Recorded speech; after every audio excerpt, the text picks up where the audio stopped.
اعوذ باللہ من الشیطان الرجیم بسم اللہ الرحمن الرحیم الحمد للہ وکفی وسلام علی عبادہ الذین اصطفی نحمدہ ونصلی علی رسولہ الکریم اما بعد فاعوذ باللہ من الشیطان الرجیم بسم اللہ الرحمن الرحیم رب زدنی علما رب زدنی علما رب زدنی علما اللہم انی اسألک علما نافعا ورزقا طیبا وعملا متقبلا۔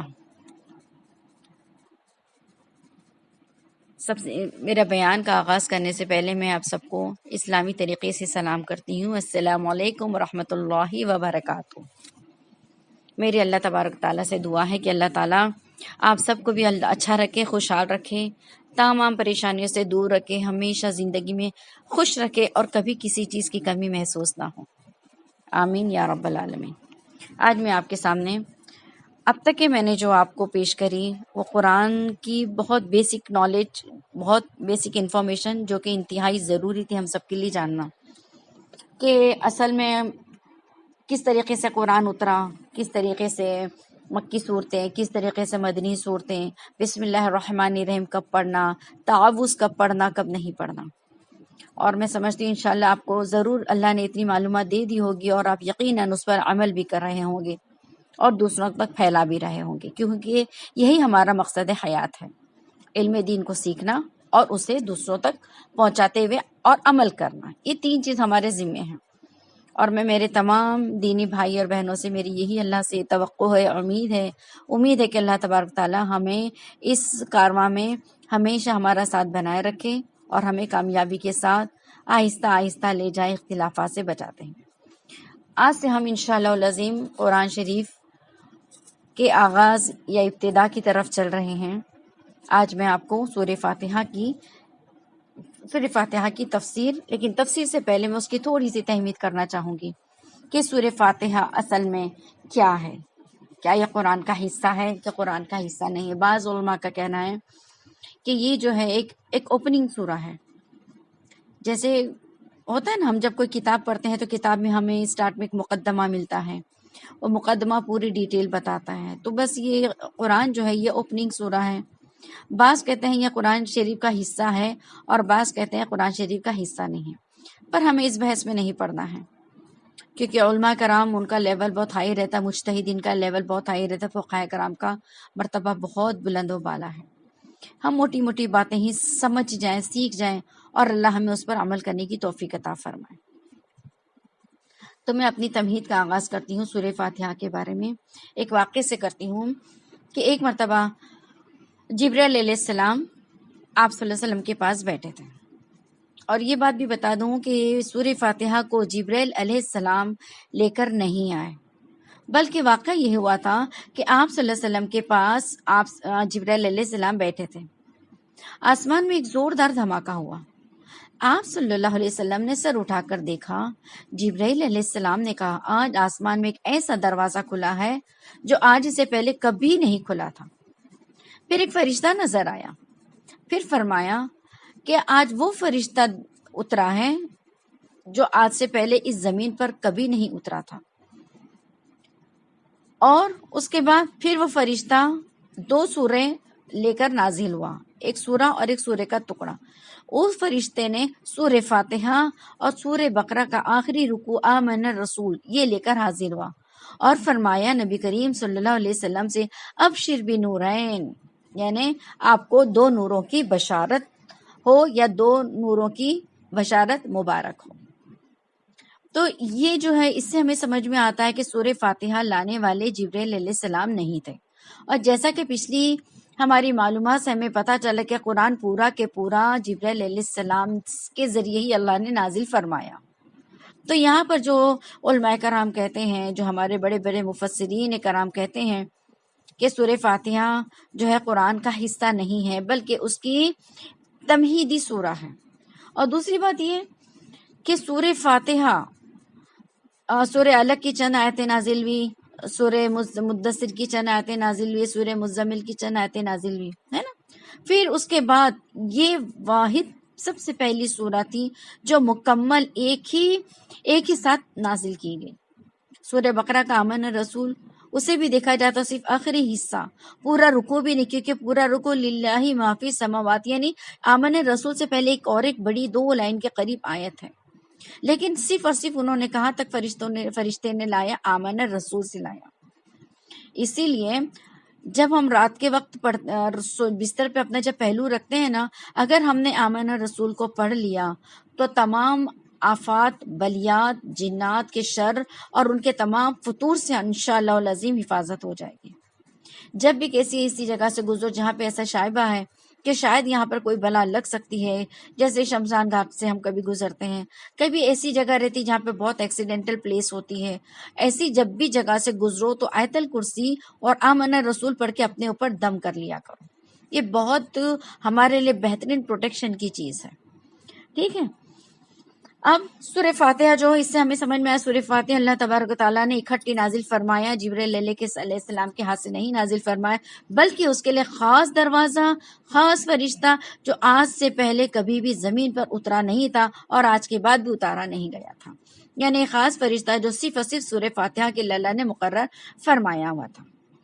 اب جیسے کہ ہم جانتے ہیں کہ سورہ فاتحہ کے اندر کہتے ہیں کہ پورا قرآن ہے، اور بعض کہتے ہیں سورہ فاتحہ کے جو بسم اللہ ہے اس کے اندر پورا قرآن ہے، اور بعض مفسرین کا ایسا کہنا ہے کہ بسم اللہ کی جو با ہے اس با میں پورا قرآن ہے، اور کوئی کہتا ہے کہ با کا جو نقطہ ہے اس نقطے میں پورا قرآن ہے۔ اللہ ہمیں بھی اتنی فہم اور سمجھ عطا فرما دے کہ یہ باریکی ہم بھی سمجھ میں، یہ چھوٹی سی باریکی ہمیں بھی اللہ سمجھا دے، ہمارا تو علم ہی وہاں تک پہنچا نہیں ہے۔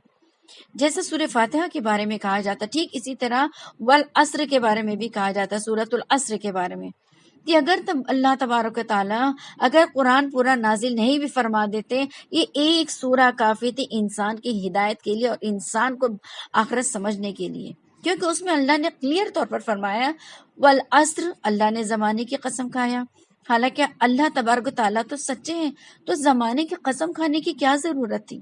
تو زمانے کی جب بھی اللہ نے قسم کھائی، چاہے تو والعصر کے ذریعے، چاہے تو والفجر کے ذریعے، چاہے تو جس بھی سورے میں واو کے ساتھ سورہ شروع ہوتا ہے، والتین والزیتون وطور سینین وہذا البلد الامین، والتین، تین کی قسم، انجیر کی قسم، والزیتون، زیتون کی قسم، وطور سینین، پہاڑ طور کی قسم، وہذا البلد الامین، اللہ تعالیٰ نے یہاں پہ بہت قسمیں کھائی، تو جہاں بھی واو کے ساتھ آ جائے والعصر والفجر تو سمجھ لیجیے اللہ نے فجر کی قسم کھائی، اللہ نے عصر کہتے ہیں زمانے کو عربی زبان میں، اللہ نے زمانے کی قسم کھائی، کیوں؟ اللہ کو کیا ضرورت پڑی قسم کھانے کی؟ جب کسی بات کو بہت زور دینا ہو تب اللہ تعالیٰ قسم کھا کے وہ بات کو فرماتے ہیں۔ ان الانسان لفی خسر، انسان کیسا ہے؟ لگاتار خسارے کی حالت میں، لگاتار خسارے کی حالت میں۔ ہم کہاں ہیں؟ ہم امتحان گاہ میں ہیں، ہم امتحان دے رہے ہیں، ہمارا ہر ورڈ، ہر ڈائلاگ جو ہم ڈیلیور کر رہے ہیں، ہر ڈائلاگ، ہر چیز کو نوٹس کیا جا رہا ہے، ہر چیز کو لکھا جا رہا ہے۔ کل قیامت میں اللہ تبارک و تعالیٰ جب ہمارا نام اعمال کھول کے ہمیں دکھا دے گا، اس وقت ہمیں احساس ہوگا کہ جو بات ہم نے بہت معمولی سمجھ کے اپنے فرینڈ سرکل کے اندر ہم نے کہی تھی، انہوں نے وہ بات کو بھی نوٹس کر لی اور اس کے بعد اس کو پورا مینشن کر لیا، اور آج وہی بات جسے ہم نے بہت ہلکا سمجھا تھا، آج وہی بات ہمارے لیے پکڑ کا سبب بن گئی ہے، آج وہی بات ہمارے لیے پکڑ کا سبب بن گئی ہے۔ لہٰذا ہمیں ہر بات کرنے سے پہلے بہت سوچ سمجھ کرنا چاہیے، بہت ناپ تول کے بات کرنا چاہیے۔ دیکھو، جو شخص زیادہ بولتا ہے اس سے لغزشیں زیادہ ہوتی ہیں، اس سے غلطیاں زیادہ ہوتی ہیں، اسے بہت ٹائم سوری کہنا پڑتا ہے، لیکن جو شخص بہت نپی تولی بات کرتا ہے اور ناپ تول کے صحیح وقت پر صحیح بات کرتا ہے وہ بہت محفوظ رہتا ہے۔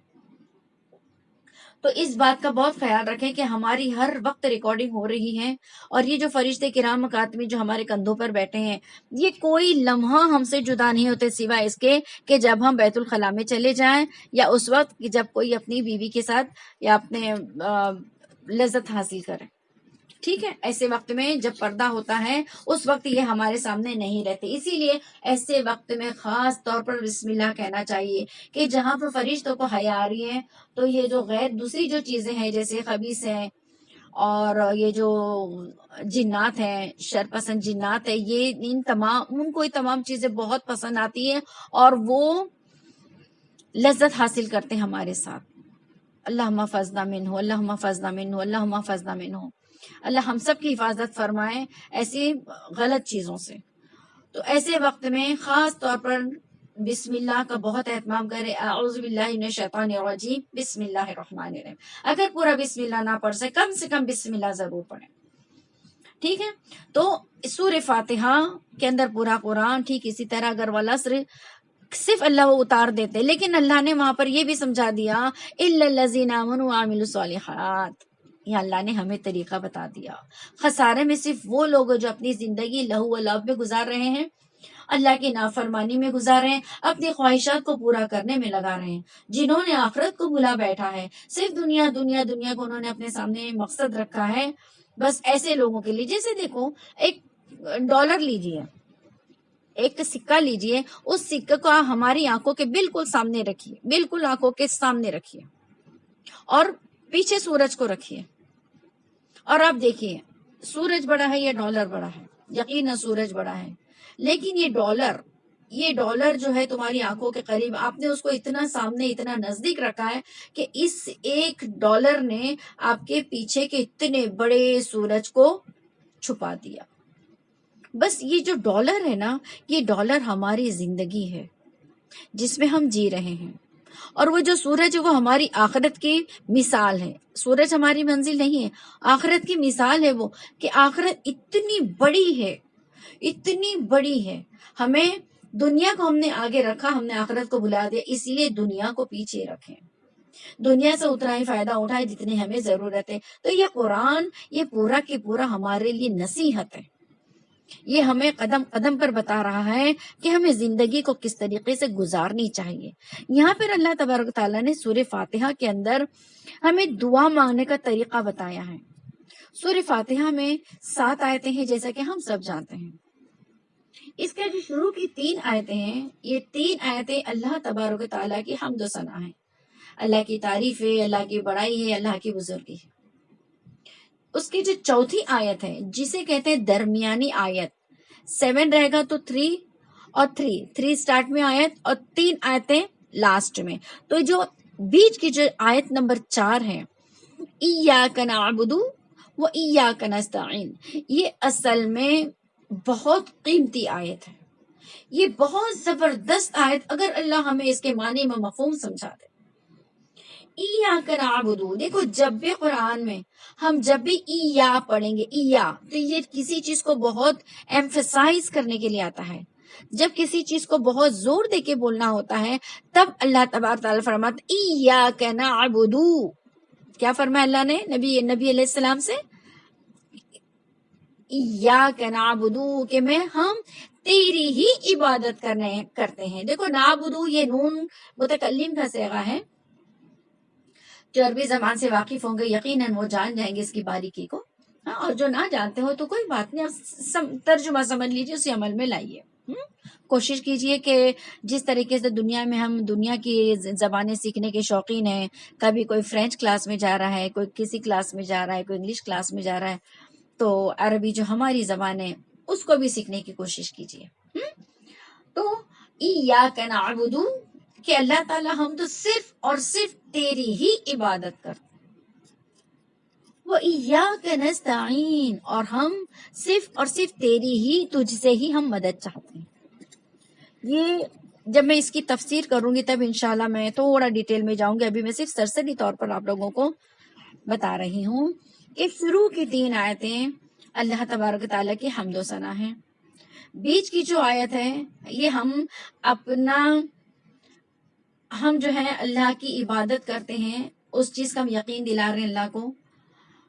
دوسرا جو ہے ہم شرک سے بیزاری کے بعد بات کر رہے ہیں کہ اللہ تبارک تعالیٰ ہم صرف اور صرف تجھ سے مدد مانگتے، تیرے علاوہ ہمارا ہاتھ کہیں نہیں پھیلتا، جبکہ یہ غلط ہے. بتاؤں گی جب ڈیٹیل میں آؤں گی انشاءاللہ تب بتاؤں گی میں. اس کے بعد ہم اپنے مدعے پر آتے ہیں، اس کے بعد ہم اللہ سے دعا کرتے ہیں اہدنا الصراط المستقیم، ہے نا، کہ اللہ تعالیٰ ہمیں سیدھے راستے کی طرف رہنمائی کیجیے. اس کی 3 آیتیں جو ہے وہ دعا ہے. اور آپ صلی اللہ علیہ وسلم کی عادت مبارکہ تھی جب بھی دعا مانگتے تھے دعا میں سب سے پہلے سورہ فاتحہ پڑھتے تھے.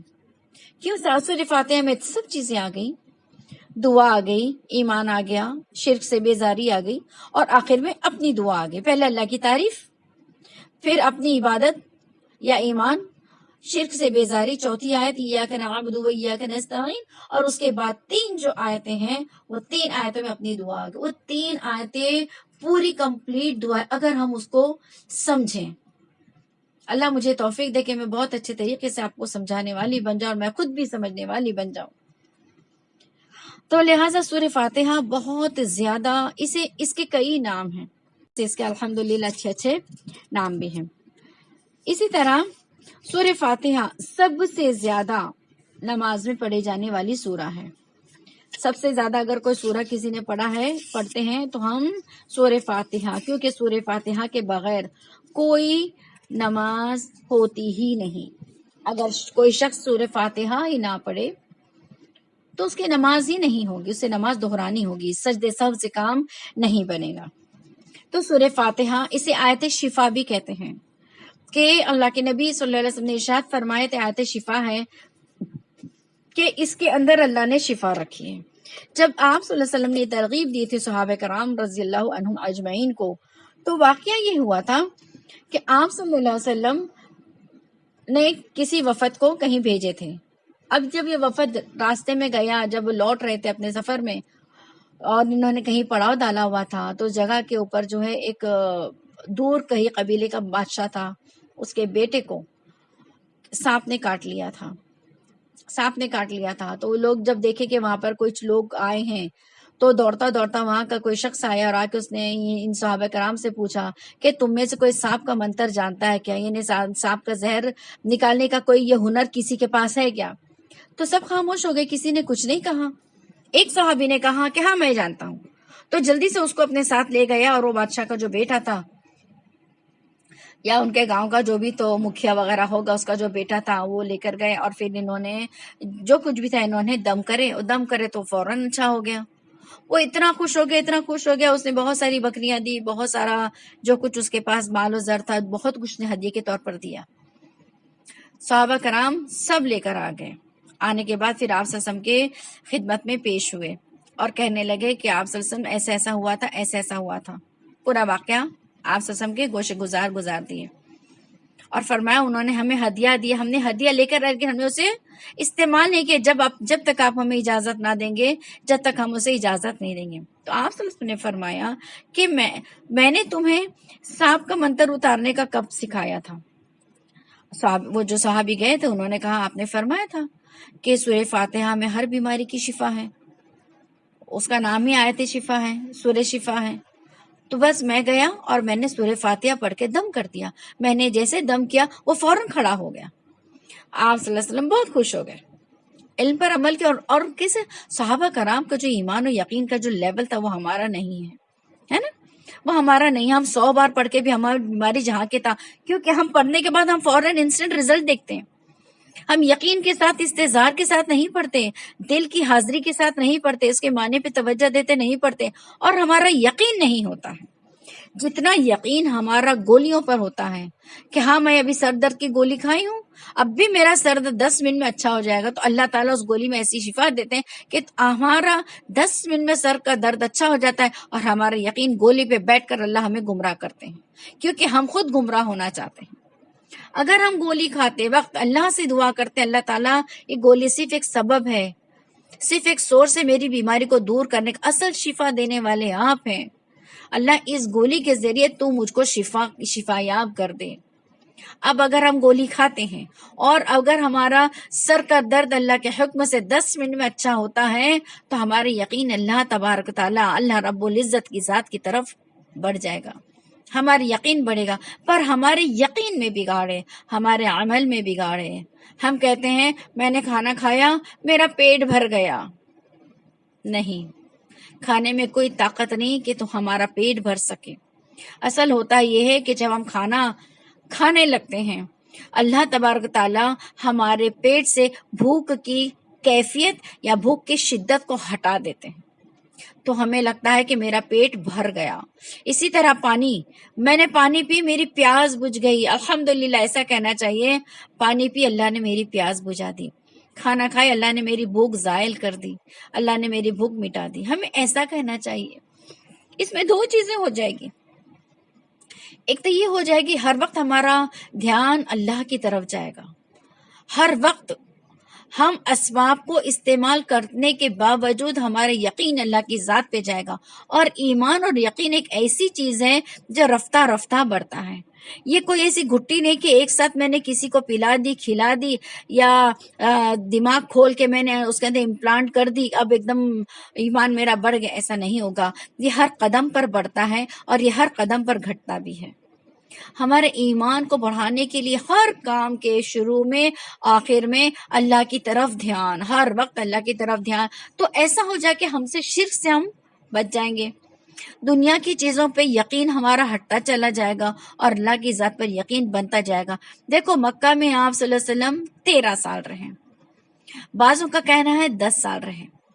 13 سال رہے یا 10 سال رہے، پورے ان 13 سالوں میں اللہ کے نبی صلی اللہ علیہ وسلم نے صرف اور صرف صحابہ کرام کے ایمان کو بنانے کی محنت کی، ایمان کو مضبوط کرنے کی محنت کی. پورے 13 سال کوئی حکم نہیں آیا، نہ نماز کا حکم آیا، نہ قرآن کا حکم آیا، نہ روزے کا حکم آیا، نہ زکوٰۃ کا، کچھ بھی نہیں. جتنے احکام آئے ہیں وہ سب کے سب مدینہ جانے کے بعد آئے ہیں.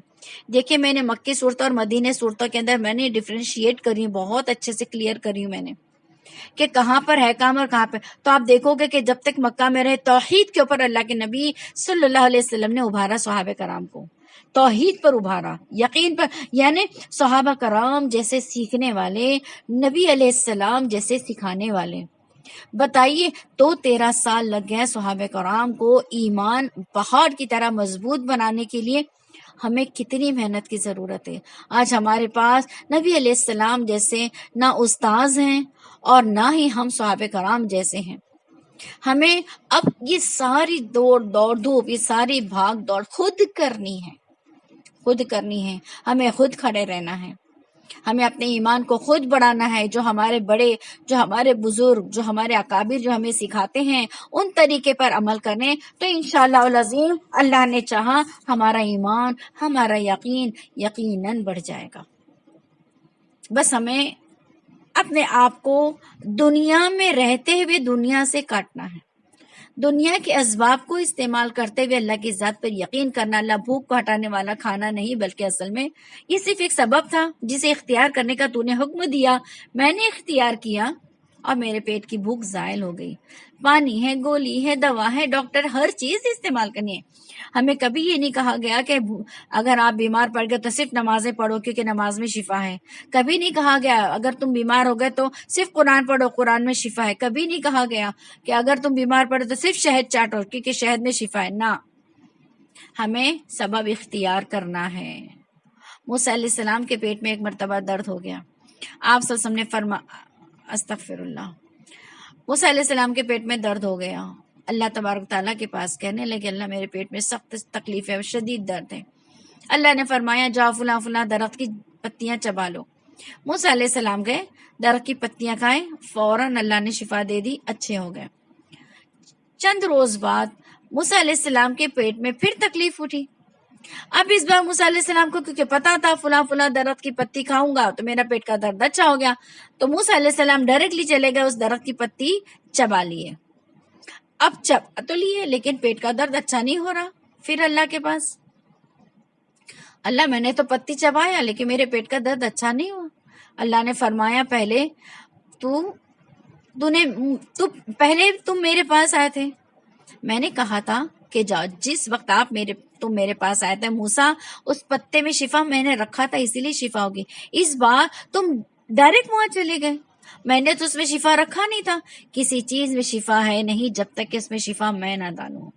ایک لقمہ جو ہم پیٹ کھاتے ہیں نا، وہ لقمہ ہمارے منہ میں جانے سے پہلے اللہ سے اجازت طلب کرتا ہے، یا اللہ تعالیٰ میں اس کے لیے صحت بنوں یا بیماری بنوں. ایک لقمہ ہم سے اللہ سے اجازت لیتا ہے ہمارے پیٹ میں جانے کے لیے. ایک دوائی جو ہم کھاتے ہیں، دوائی تک اللہ سے اجازت لیتی ہے. دیکھو غیبی نظام کیسا اللہ چلاتا ہے. ایک دوا تک اجازت مانگتے اللہ تعالیٰ، میں اس کے لیے صحت بنوں یا اس کے لیے بیماری بنوں، میں اس کے لیے شفا بنوں یا اس کے لیے موت بنوں. اسی لیے ایک گول لکھا کہ ایک بندہ صحت یاب ہو جاتا ہے، دوسرا بندہ مر جاتا ہے.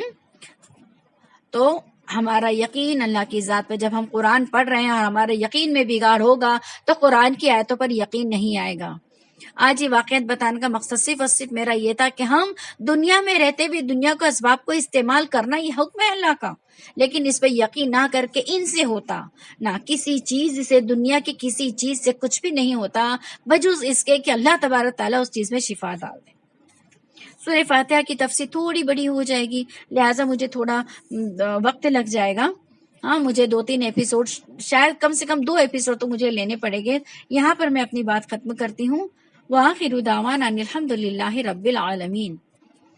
سبحان اللہ وبحمدہ، سبحانک اللہم وبحمدک، نشہد ان لا الہ الا انت، نستغفرک ونتوب الیک. سبحان ربک رب العزت عما یصفون وسلام علی المرسلین والحمد للہ رب العالمین برحمتک یا ارحم الراحمین. اللہم صلی علی محمد وعلی آل محمد.